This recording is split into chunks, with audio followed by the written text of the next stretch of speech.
14তম পঞ্চবার্ষিক পরিকল্পনায় নির্ধারিত ম্যানগ্রোভ বন সম্প্রসারণের লক্ষ্য নির্ধারিত সময়ের আগেই অর্জন করেছে চীন। 2025 সালের জুন পর্যন্ত 9,200 হেক্টর নতুন ম্যানগ্রোভ বন সৃষ্টির মাধ্যমে এখন চীনের মোট ম্যানগ্রোভ এলাকা দাঁড়িয়েছে 30,300 হেক্টরে। সঠিক পরিকল্পনা, আইন প্রণয়ন এবং বিশেষ সংরক্ষণ কর্মসূচির মাধ্যমে চীন আজ বিশ্বের অন্যতম সফল ম্যানগ্রোভ রক্ষাকারী দেশ। বিস্তারিত থাকছে প্রতিবেদনে।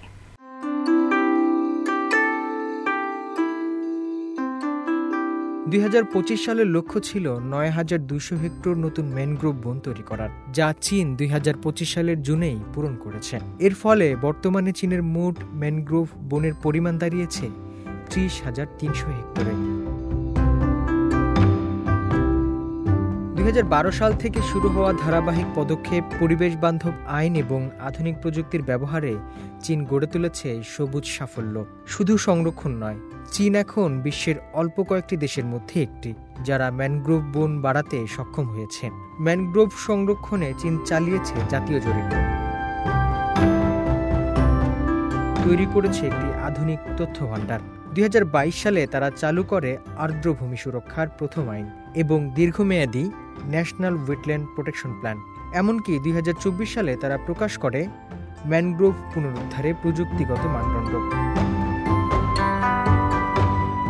এই সফলতার আন্তর্জাতিক স্বীকৃতি মিলেছে দ্রুতই। শেনচেনের প্রতিষ্ঠিত আন্তর্জাতিক ম্যানগ্রোভ সেন্টারে ইতিমধ্যেই 19টিরও বেশি দেশ যোগদানের আগ্রহ দেখিয়েছে। পাশাপাশি চীন এই খাত থেকে অর্থনৈতিক সুবিধাও গ্রহণ করছে। উদাহরণস্বরূপ, কুয়াংতুং প্রদেশের হুইচৌ শহরে ম্যানগ্রোভ বন থেকে কার্বন ক্রেডিট বিক্রিও শুরু হয়েছে, যা দেশের মধ্যে সবচেয়ে বেশি মূল্য অর্জন করেছে।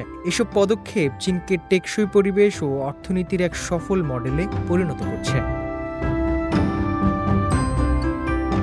ম্যানগ্রোভ শুধু পরিবেশকেই রক্ষা করছে না, এটি হয়ে উঠেছে নতুন অর্থনীতির অংশ। হুইচৌ শহরে বনভিত্তিক কার্বন ক্রেডিট বিক্রি করে চীন পেয়েছে উল্লেখযোগ্য মূল্য, যা দেশের মধ্যে সর্বোচ্চ। প্রকৃতি ও উন্নয়নের মাঝে যে সেতু বন্ধন চীন তৈরি করেছে তা বিশ্বজুড়ে হয়ে উঠেছে একটি টেকসই মডেলের নাম, যেখানে আছে পরিকল্পনা, প্রযুক্তি এবং পরিবেশের প্রতি প্রতিশ্রুতি। সবুজে ভরপুর ভবিষ্যতের দিকে এগিয়ে যাচ্ছে চীন, আর বিশ্ব দেখছে কিভাবে পরিবেশ বান্ধব উন্নয়ন হচ্ছে। হোসনে মোবারক সৌরভ, সিএমজি বাংলা।